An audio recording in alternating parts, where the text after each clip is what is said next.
Good morning everyone, welcome to civil service study. Next test पर आ जाइए। UP PCS के लिए 2023 के लिए सीरीज चल रही है। अच्छा, हमारी 6 क्लास की हिस्ट्री की जो है एनसीईआरटी चल रही थी। 5 टॉपिक उसमें से अपने कवर कर दिए थे। अशोक एक अनोखा सम्राट जिसने युद्ध का त्याग किया, यहाँ तक हो गया था। आज प्रश्न प्रैक्टिस करेंगे हम, नए प्रश्न नए विचार यानी छठे टॉपिक से। तो चलिए स्टार्ट करते हैं। ठीक है, 20 प्रश्न की हमें प्रैक्टिस करनी है। तो 20 अगर इस चैप्टर से निकल जाएंगे तो ठीक है, वरना कुछ राज्य, राजा और एक प्राचीन गणराज्य से भी। ठीक है, यहाँ तक 12 टॉपिक को कवर करना है। बाकी इस सीरीज़ की आप पेड सीरीज़ प्राप्त कर सकते हो। नंबर है जिसमें मिलेंगे आपको फुल टेस्ट, कॉल या व्हाट्सअप इस पर कर दीजिए। चलिए स्टार्ट करते हैं। तो पहला प्रश्न है, निम्नलिखित कथनों पर विचार करेंगे। 2 स्टेटमेंट है, इनमें से बताना कि इनमें से कौन सा सही होगा। और स्टेटमेंट है कि अहिंसा का पालन करना चाहिए, किसी जीव को ना तो कष्ट देना चाहिए और ना ही उसकी हत्या करनी चाहिए। उपरोक्त में से कौन से कथन जैन सिद्धांत के अनुरूप है, बताइए। जैन सिद्धांत कहता है कि अहिंसा का पालन करना चाहिए और किसी जीव को ना तो कष्ट देना चाहिए ना ही उसकी हत्या करनी चाहिए। ये करेक्ट है, दोनों के दोनों सी है इसका आंसर। तो देखिए, महावीर ने कहा था कि सभी जीव जीना चाहते हैं और सभी के लिए जीवन जो है वो प्रिय है। महावीर ने 30 वर्ष की उम्र में घर छोड़ दिया और जंगल में जाकर रहने लगे और 12 वर्ष का कठिन और एकांकी जीवन व्यतीत करने के बाद उन्हें ज्ञान प्राप्त हुआ था। और इनके जन्म की बात करें तो लगभग 2500 वर्ष पूर्व इनका जन्म हुआ था। ये वज्जी संघ के लिच्छवी कुल के क्षत्रिय राजकुमार थे। जैन शब्द जो है वो जिन शब्द से निकला है, जिसका अर्थ क्या होता है? विजेता होता है। बुद्ध की शिक्षाओं के संदर्भ में कौन सा कथन जो है वो सही है? बुद्ध ने दुख का कारण तृष्णा को बताया है, यानी लालसा को, और उन्होंने आत्म संयम अपनाकर मनुष्य तृष्णा से मुक्ति पा सकता है, ऐसा कहा है। बिल्कुल ये करेक्ट है, दोनों के दोनों स्टेटमेंट सी है इसका आंसर। तो देखिए, बुद्ध ने जीवन में दुख का कारण बताया तृष्णा को, यानी लालसा को, और यह भी बताया है कि आत्म संयम यदि अपना ले मनुष्य तो तृष्णा से मुक्ति पा सकता है, यानी लालसा से मुक्ति पा सकता है। क्वेश्चन नंबर 3 है, बुद्ध द्वारा पहले बार जो है उपदेश देने की महत्वपूर्ण घटना की स्मृति में कहाँ पर एक स्तूप का निर्माण किया गया था? सांची, वैशाली, कुशीनगर, सारनाथ। सारनाथ में डी है इसका आंसर। तो बुद्ध का जन्म लगभग 2500 वर्ष पूर्व हुआ था। ये साक्यगढ़ के क्षत्रिय राजकुमार थे और बुद्ध को बोध गया यानी बिहार में पीपल के वृक्ष के नीचे ज्ञान की प्राप्ति हुई थी। और वाराणसी के निकट सारनाथ में सर्वप्रथम बुद्ध द्वारा उपदेश दिया गया था और इसी घटना की स्मृति में जो है यहाँ स्तूप का निर्माण हुआ। देखिए, बुद्ध ने अपनी शिक्षा सामान्य लोगों को प्राकृत भाषा में दी थी ताकि लोग उसे आसानी से समझ सकें, परंतु इनका लेखन कार्य सामान्यतः पाली भाषा में हुआ। और बुद्ध की मृत्यु कहाँ हुई थी? कुशीनगर नामक स्थान पर। अब एक प्रश्न यह है बुद्ध से रिलेटेड, बुद्ध के द्वारा धर्म चक्र प्रवर्तन कहाँ किया गया था? कई बार एग्जाम में पूछा यह प्रश्न। इसका उत्तर है सारनाथ में। तो देखिए, बुद्ध ने सारनाथ में जो प्रथम धर्मोपदेश दिया उसे धर्म चक्र प्रवर्तन भी कहा जाता है। आरंभिक काल से ही प्रायः सभी बौद्ध मंदिरों, मूर्तियों और शिलालेखों पर धर्म चक्र का प्रयोग अलंकरण यानी सजावट के रूप में मिलता है और वर्तमान में धर्म चक्र बौद्ध धर्म का प्रमुख प्रतीक है। क्वेश्चन नंबर 5 पर आ जाइए। निम्नलिखित कथनों पर विचार करेंगे। कथन कारण वाला प्रश्न है, बताना कि कौन सा सही होगा इन चारों में से। देखिए, कथन कहता है कि महावीर और उनके अनुयायियों ने अपनी शिक्षा प्राकृत भाषा में दी थी। कारण क्या है, ऐसा क्यों दी थी? साधारण जन भी महावीर और उनके अनुयायियों की शिक्षा को समझ सके इसलिए। बिल्कुल, कथन भी सही है तो कारण भी सही है, तो कथन कारण दोनों सही है। कारण कथन की सही व्याख्या करता है। तो देखिए, सामान्य बोलचाल की भाषा ही प्राकृत भाषा कहलाती थी। प्रचलन क्षेत्र के आधार पर ही उनके अलग अलग नाम थे। जैसे मगध में बोली जाने वाली प्राकृत भाषा मागधी कहलाती थी। महावीर ने अपनी शिक्षा के लिए प्राकृत भाषा का चुनाव किया ताकि आम जन उन्हें समझ सके। विनय पिटक का संबंध किससे है? विनय पिटक, सुत्त पिटक, अभिधम्म पिटक, 3 पिटक हैं, बौद्ध धर्म से संबंधित हैं। तो देखिए, विनय पिटक का शाब्दिक अर्थ होता है क्या? अनुशासन की टोकरी, यानी बास्केट ऑफ डिसिप्लिन। बौद्ध धर्म में भिक्षु और भिक्षुणों के रूप में प्रवेश करने वाले शिष्य यानी अनुयायी के आचरण व्यवस्थित करने के निमित्त निर्मित अनुशासन के नियमों को जो है विनय कहते हैं। ठीक है, अतः विनय पिटक विनय से संबंधित नियमों का व्यवस्थित संग्रह है। क्या है विनय पिटक? विनय से संबंधित नियमों का व्यवस्थित संग्रह, यानी Vinaya Pitaka is a systematic collection of rules related to Vinaya. Number 7 पर आ जाइए। निम्नलिखित कथनों में से कौन सा कथन बौद्ध संघ के संदर्भ में सही है? संघ जो है वो भिक्षु और भिक्षुणियों का एक संगठन था। संघ में रहने वाले बौद्ध भिक्षुओं के लिए बनाए गए नियम विनय पिटक में मिलते हैं। बिल्कुल ये करेक्ट है, दोनों के दोनों स्टेटमेंट। सी है इसका आंसर। तो संघ जो है वो भिक्षु और भिक्षुणियों का संगठन था, जहाँ घर का त्याग करने वाले लोग जो है एक साथ रह सकते थे, और संघ में रहने वाले बौद्ध भिक्षुओं और भिक्षुणियों के लिए बनाए गए नियम जो हैं वो विनय पिटक नामक ग्रंथ में उल्लेखित हैं। क्वेश्चन नंबर 8 पर आ जाइए। इनमें से कौन सा कथन बौद्ध संघ के संदर्भ में सही नहीं है? देखिए, संघ के पुरुष और स्त्रियों के रहने के लिए जो है अलग अलग व्यवस्था थी। सभी व्यक्ति संघ में प्रवेश ले सकते थे, और संघ में प्रवेश के लिए बच्चों को अपने माता पिता से अनुमति लेनी होती थी, और विवाहित स्त्रियों को संघ में प्रवेश के लिए अपने माता पिता से अनुमति लेने की आवश्यकता होती थी। कौन सा इसमें जो है वो गलत है? देखिए, जब स्त्री का विवाह हो गया है, ठीक है, तो वो अनुमति अपने माता पिता से नहीं बल्कि अपने पति से लेती थी। तो गलत है यहाँ पर डी वाला स्टेटमेंट, बाकी सारे सही हैं। तो संघ के भिक्षुओं और भिक्षुणियों के लिए जो है नियम का उल्लेख विनय पिटक में है। विनय पिटक से पता चलता है कि संघ में सभी व्यक्ति प्रवेश ले सकते थे। पुरुषों और स्त्रियों के रहने के लिए जो है अलग व्यवस्था थी। तो पहला और दूसरा विकल्प सही हो गया। संघ में प्रवेश करने के लिए बच्चों को अपने माता पिता से, दासों को अपने स्वामियों से, राजकर्मियों को अपने राजा से, और कर्जदारों को देनदारों से अनुमति लेनी होती थी। तो सी वाला स्टेटमेंट भी सही है। डी वाला गलत है, क्योंकि विवाहित स्त्री को संघ में प्रवेश करने के लिए अपने पति से अनुमति लेनी पड़ती थी, ना कि माता पिता से।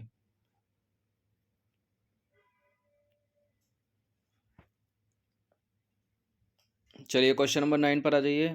कुछ शैलकृत गुफाओं को बिहार कहते हैं। बिहार के संदर्भ में निम्नलिखित कथनों में से कौन सा कथन सही है? देखिए, जो विहार है वो बौद्ध भिक्षुओं और भिक्षुणियों की शरण स्थली थी, जो बाद में निवास स्थल में बदल गया। प्रायः किसी धनी व्यापारी, राजा अथवा भूस्वामी द्वारा दान में दी गई भूमि पर बिहार का निर्माण होता था। बिल्कुल, ये दोनों के दोनों करेक्ट हैं, और इसका आंसर हो जाएगा ऑप्शन नंबर सी। तो बिहार के संदर्भ में उपरोक्त दोनों कथन सत्य हैं। महाराष्ट्र में स्थित जो कार्ले की गुफा है वो बिहार का उदाहरण है। चलिए इसको तो मिला ही देंगे। सूची 1 को सूची 2 के साथ सम्मिलित कीजिए। सूची 1 में है कि आश्रम व्यवस्था, सूची 2 में है उद्देश्य, ब्रह्मचर्य, गृहस्थ, वानप्रस्थ, संन्यास।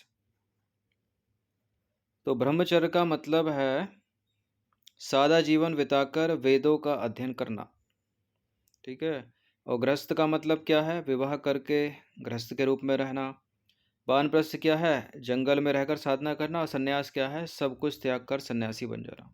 तो ए का 4, डी का 1, ए का 4, बी का 1, ए का 4, बी का 1, सी का 2, डी का 3, यानी ऑप्शन नंबर सी इसका आंसर हो जाएगा। तो देखिए, आश्रम व्यवस्था के अंतर्गत 4 आश्रमों की व्यवस्था की गई है: ब्रह्मचर्य, गृहस्थ, वानप्रस्थ और संन्यास। ब्रह्मचर्य के अंतर्गत ब्राह्मण, क्षत्रिय और वैश्य से यह अपेक्षा की जाती थी कि इस चरण के दौरान वे सादा जीवन बिताकर वेदों का अध्ययन करेंगे। गृहस्थ जीवन के अंतर्गत उन्हें विवाह करके एक गृहस्थ के रूप में रहना होता था, और वानप्रस्थ के अंतर्गत उन्हें जंगल में जाकर साधना करनी होती थी, और अंततः सब कुछ त्याग कर सन्यासी बनना होता था। नंबर 11 पर आ जाइए। निम्नलिखित कथनों पर विचार करेंगे। 2 कथन है, बताना कि कौन सा सही है। आश्रम व्यवस्था में प्रायः स्त्रियों को वेद पढ़ने की अनुमति नहीं थी, ठीक है। स्त्रियों को अपने पतियों द्वारा पालन किए जाने वाले आश्रमों के नियमों का ही अनुसरण करना होता था। बिल्कुल ये करेक्ट हैं दोनों के दोनों स्टेटमेंट, और सी है इसका आंसर। 12वां प्रश्न है, उपनिषदों के संदर्भ में निम्न कथनों पर विचार कीजिए। उपनिषद उत्तर वैदिक काल का हिस्सा थे। उपनिषद का शाब्दिक अर्थ है गुरु के समीप बैठना। और उपनिषदों में अध्यापकों और विद्यार्थियों के बीच बातचीत का संकलन किया गया है। ये तीनों के तीनों जो कथन हैं वो उपनिषदों से संबंधित हैं, सही हैं। डी है इसका आंसर। तो तीनों के तीनों कथन करेक्ट हैं। उपनिषद उत्तर वैदिक काल का हिस्सा हैं। ठीक है, इसका शाब्दिक अर्थ है गुरु के समीप बैठना। और इन ग्रंथों में अध्यापकों और विद्यार्थियों के बीच बातचीत का संकलन किया गया है। प्रायः ये विचार सामान्यतः वार्तालाप के रूप में प्रस्तुत किए गए हैं। एक प्रश्न है, ये प्रश्न कहता है कि जिस समय बुद्ध उपदेश दे रहे थे उसी समय या उससे थोड़ा पहले, ठीक है, दूसरे अन्य चिंतक भी कठिन प्रश्नों का उत्तर ढूंढने का प्रयास कर रहे थे। ये चिंतक उपनिषदों से संबंधित थे। इन चिंतकों के संदर्भ में निम्नलिखित कथनों पर विचार कीजिए। दो कथन हैं, बताना है कि कौन सा सही होगा। देखिए, इन चिंतकों में अधिकांश का मानना था कि इस विश्व में कुछ तो ऐसा है जो कि स्थायी है और मृत्यु के बाद भी बचा रहता है। इन्होंने इसका वर्णन आत्मा तथा ब्रह्मा अथवा सार्वभौमिक आत्मा के रूप में किया है। वे मानते थे कि अंततः आत्मा और ब्रह्म एक ही हैं। क्या ये बात सत्य है बुद्ध के समय के चिंतकों के संदर्भ में? बिल्कुल, ये दोनों के दोनों स्टेटमेंट सही हैं और सी है इसका आंसर। ठीक है, तो दोनों कथन जो है चिंतकों के संदर्भ में सही हैं। आप उनको दोबारा पढ़ लीजिए, वही उसकी एक्सप्लेनेशन हो जाएगी। नंबर 14 पर आ जाइए। निम्नलिखित कथनों में से कौन सा कथन जो है वो सही नहीं है इसमें? जैन धर्म का समर्थन मुख्यतः व्यापारियों द्वारा किया गया। किसानों के लिए जैन धर्म के नियमों का पालन करना अत्यंत कठिन था, क्योंकि फसल की रक्षा के लिए उन्हें जो है कीड़े मकोड़ों को मारना पड़ता था किसानों को। बाद की सदियों में उत्तर भारत के साथ साथ जैन धर्म का विस्तार जो है गुजरात, तमिलनाडु और कर्नाटक में भी हुआ। वर्तमान में उपलब्ध जैन धर्म की शिक्षाएं उत्तर प्रदेश के सारनाथ नामक स्थान पर लिखी गई थीं। देखिए, वर्तमान में जो जैन धर्म की शिक्षाएं उपलब्ध हैं वो गुजरात में लिखी गई थी, ना कि उत्तर प्रदेश में। गलत है तीसरा वाला, डी वाला। ठीक है, तो विकल्प ए सही है, बी सही है और सी सही है, परंतु डी गलत है, क्योंकि जैन धर्म की वर्तमान में उपलब्ध जो शिक्षाएं हैं उनका लेखन 1500 वर्ष पूर्व हुआ था गुजरात गुजरात के बल्लवी नामक स्थान पर, न कि उत्तर प्रदेश में। 15वां प्रश्न है, जैन नाम से जाने गए महावीर अनुयायियों के संदर्भ में निम्नलिखित कथनों पर विचार कीजिए। देखिए, जैन अनुयायियों के बारे में है ये कथन तीन तीन। उन्हें भोजन के लिए भिक्षा मांगकर सादा जीवन बिताना होता था। उन्हें पूरी ईमानदारी से रहने तथा चोरी न करने की सख्त हिदायत थी। उन्हें ब्रह्मचर्य का पालन करना होता था। पुरुषों को वस्त्रों सहित सब कुछ त्याग देना पड़ता था। बिल्कुल, ये पढ़ने से ही लग रहा है कि तीनों के तीनों स्टेटमेंट जो है वो करेक्ट हो जाते हैं यहाँ पर, और डी है इसका आंसर। तो उपरोक्त सभी कथन सत्य हैं। इन्हीं कारणों से अधिकांश व्यक्तियों के लिए जो है ऐसे कड़े नियमों का पालन करना कठिन था। फिर भी हजारों व्यक्तियों ने नई जीवन शैली को जानने और सीखने के लिए अपने घरों को छोड़ दिया और जैन धर्म को अपनाया। क्वेश्चन नंबर 16 पर आ जाइए। क्वेश्चन नंबर 16 क्या है? 15 में जैन धर्म की बात हो रही है ना। क्वेश्चन नंबर 16 है कि बुद्ध और जैन के युग में ही कुछ अन्य विद्वान भी खोज कर रहे थे। उन्हीं प्रसिद्ध विद्वानों में एक पाणिनि ने एक महत्वपूर्ण रचना की। संस्कृत भाषा की यह रचना किस विषय से संबंधित है? बताइए। अष्टाध्यायी की बात हो रही है, व्याकरण से संबंधित है। ठीक है, यह है इसका आंसर। तो बुद्ध और जैन युग में ही जो है पाणिनि ने स्वरों और व्यंजनों को विशेष क्रम में रखकर सूत्र बनाए, जो बीज गणित के सूत्रों से काफ़ी मिलते जुलते थे। इन सूत्रों का प्रयोग उन्होंने संस्कृत भाषा के प्रयोगों के नियम लघु सूत्रों के रूप में लिखे तथा अष्टाध्यायी नामक पुस्तक की रचना की, जो व्याकरण से संबंधित है। ठीक है, नंबर 17 पर आ जाइए। उपनिषदों में संकलित वार्तालापों या चर्चाओं के संदर्भ में निम्नलिखित कथनों में से कौन सा गलत है, असत्य है? इन चर्चाओं में भाग लेने वाले अधिकांश पुरुष ब्राह्मण तथा राजा होते थे। ठीक है, इनमें कभी कभी गार्गी जैसी स्त्री विचारकों का भी उल्लेख मिलता है। और विद्वता के लिए प्रसिद्ध गार्गी राज दरबार में होने वाले वाद विवाद में भाग लिया करती थीं। निर्धन व्यक्ति इस तरह के वाद विवाद में बढ़ चढ़कर हिस्सा लेते थे। बताइए कौन सा गलत है?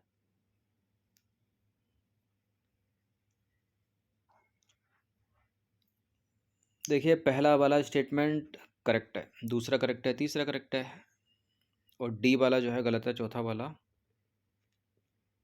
निर्धन व्यक्ति जो है इस तरह के वाद विवाद में जो है बहुत कम हिस्सा लिया करते थे, तो डी है इसका आंसर।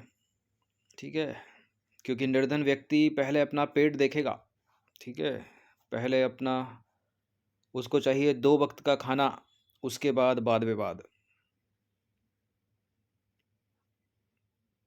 क्वेश्चन नंबर 18 पर आ जाइए। दीर्घ निकाय निम्नलिखित में से क्या है? दीर्घ निकाय है क्या बौद्ध ग्रंथ? बौद्ध ग्रंथ। तो दीर्घ निकाय एक प्रसिद्ध बौद्ध ग्रंथ है जिसमें बुद्ध के कई व्याख्यान दिए गए हैं, और इन्हें लगभग 2300 वर्ष पूर्व लिखा गया था, यानी 2300 वर्ष पहले लिखा गया था। क्वेश्चन नंबर 19 पर आ जाइए। गणों या संघों पर निम्नलिखित में से किस शासक ने विजय प्राप्त की? गुप्त शासकों ने, ऑप्शन नंबर बी।